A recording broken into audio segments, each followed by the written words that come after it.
Hello, all of you professional gamers out there in the world. I am MegaAmpster, and I was gonna make this video this weekend. I figured it'd be a good topic to have for a weekend video, but then I was like, you know what? I'm gonna do a stream this weekend, and might as well do this while this is fresh in my mind because.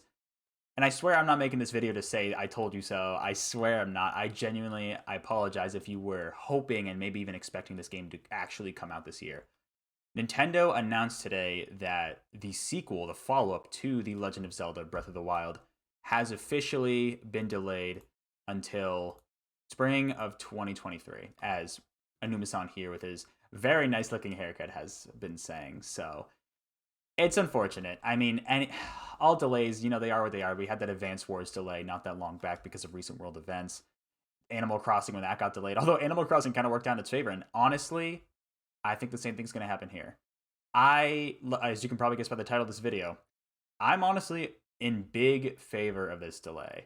Now, originally, when Gen 9 was announced, like a little over a month ago, I think at this point, my first thought was, oh, does this mean that Breath of the Wild 2 is not going to be holiday this year? In retrospect, no, it still could have been released. There's so many games coming out this year, but they easily could have done this. I mean, people were comparing 2022 based on the lineup we knew about to 2017, saying it was going to be 2017 Part 2 because 2017, that first launch year for the Switch, had a packed library between the original Breath of the Wild, Mario Kart 8 Deluxe. I mean, yeah, it's a Wii U port, but still the definitive version of that game.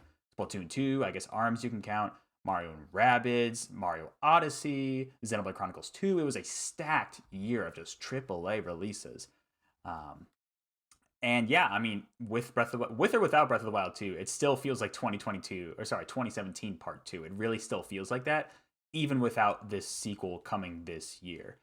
But like I said, there's so many games this year where I feel like this game doesn't need breathing room. Like, obviously, Breath of the Wild, the sequel, is one of, if not the most anticipated game, like, ever as of right now. Now that we're past Elden Ring, I feel like it probably is. It doesn't need breathing room to stand on its own. It's more like the other games that could use a little breathing room. Nintendo's that kind of company that really likes to space out most of their releases, at least by a month or two. And we're seeing that with this year. We've got Kirby just came out. We've got Switch Sports in April. I don't know about May. I don't know what's coming in May. June is Mario Strikers, and I think later in June is the Fire Emblem Warriors game. July might be Splatoon 3. We don't know yet. Bayonetta is probably going to be like October or something like that. And then, Pokemon at this point is probably going to be holiday. But they tend to, they will intentionally delay game releases specifically to fit them within a window of time. So, for example, I'm pretty sure it's Paper Mario the Origami King. Someone correct me in the comments if I'm wrong. I'm pretty sure that the Origami King, that Paper Mario game, the most recent one, was done for like months, but they delayed it they didn't even announce it until like a month after it came out. Right? What was it, July 2020, I think? They supposedly had that game done for a long time, and they were just like, okay, we're gonna place it in this specific time frame because it'll be a good time. We don't have a lot of other games at that point. I don't think there were any other or many games at that point, July 2020. I don't know.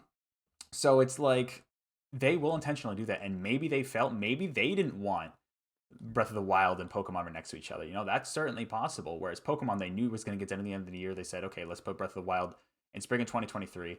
The big thing about this, though, is just this is going to give, like, regardless of the timeline of games, because ultimately, I mean, they could release all the games on one day if they wanted to. Depending on the games, of course. But Pokemon Breath of the Wild are both massive. They both do really well, even if they were released on the same day. People would easily double dip and buy both. What really it comes down to, why this is a good thing, obviously delays suck because you got to wait longer for the game to come out. And like I said, I'm sorry for those of you who really wanted it to come out this year. I wanted it to come out this year for you, but I had a gut feeling it was going to get delayed, and it did. The big thing is that this is just going to make the game even better. And one reason why I wasn't super hyped for Breath of the Wild 2, I mean, I'm also not a massive hardcore fan of Breath of the Wild, the original. I was hooked on it when I played it for sure, but I've also come to appreciate shorter games in recent years, especially with a full-time work schedule and really not wanting to spend hours a day playing one game. Like, I've certainly gotten fatigued myself, and like all the other open world games, or more open games, I should say, that have kind of, in a post Breath of the Wild world, I've just kind of spawned up. I feel like in some franchises, in some cases, actually becoming more open, possibly because of Breath of the Wild influence. Not fully, but it's definitely, the influence is there. It's like, yeah, there are a lot of games like that, and my biggest thing was like, okay, how are they really going to distinguish the sequel from the original? Because it's the same overworld. Now, we did get teases of that in the E3 2021 trailer with, the different mechanics now with Link rewinding time with his arm or whatever that was, and like, phasing through solid objects and like obviously being in the sky and everything, flying around. That will really bring a new element. But I feel like there's still a big mechanic missing. And they have said that they're keeping the title a secret because it would spoil possibly one of the big mechanics of the game. And I think that's still what we're missing here. And I think that's really what's going to make it even better for me. And delaying this is really only going to let them flush it out even more, add more polish, make sure, because this is, like I said, probably the most anticipated game like ever right now. Now that we're past Elden Ring, they want to live up to those expectations. They want to make sure it is at least as good as Breath of the Wild, if not even better, and expand upon it, add new mechanics, just make it a really, really polished package. It's going to be great no matter what. But like Miyamoto said, a rushed game is bad forever.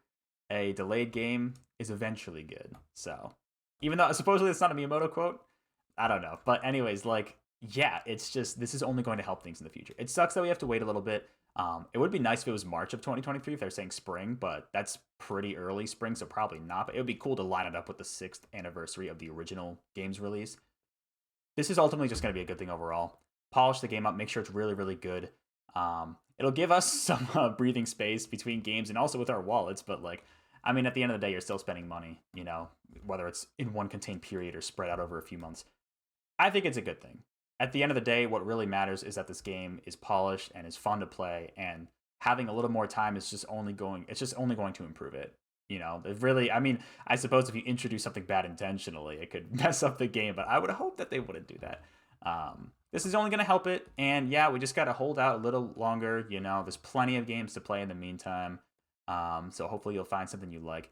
Like I said, it's disappointing regardless, but it's only going to help. It is only going to help. So once it comes out, it's going to be an even more amazing game. So anyways, let me know what you think in the comments below. I know I didn't talk about the new stuff. There really isn't too much new stuff to show off. I mean, like, the Master Sword being all melted and goopy is a little weird. My first thought was like, oh, because, the Master Sword is usually supposed to be like the seal that keeps Ganon away or whatever. At least in the older games. I think Breath of the Wild did that, but I could be wrong. Might have been different with a Calamity Ganon. So maybe like the seal broke, and because of that, it somehow melted the tip of the sword. I don't know. That was my first thought. And obviously, seeing the corrupted arm on Link is really, really cool. At least I assume it's corrupted. Maybe it's just a tattoo. I don't know. But seeing that is really, really cool. And I still feel like that arm's going to be a massive mechanic, and that they still have yet to reveal what it is. But hey, I think, honestly, if E3 2022 is on the table and Nintendo's there, I think they're showing off Breath of the Wild. Possibly, honestly, I'm going to bank on a name drop. I think that's when they're actually going to reveal the subtitle. The official one, not just the sequel. So we'll have to see, though. Like I said, let me know in the comments below what you think of this. If you're disappointed, if you're happy, if you're kind of somewhere in the middle, what you think, maybe when you think it's going to actually release. They said spring. Is it March, April, May?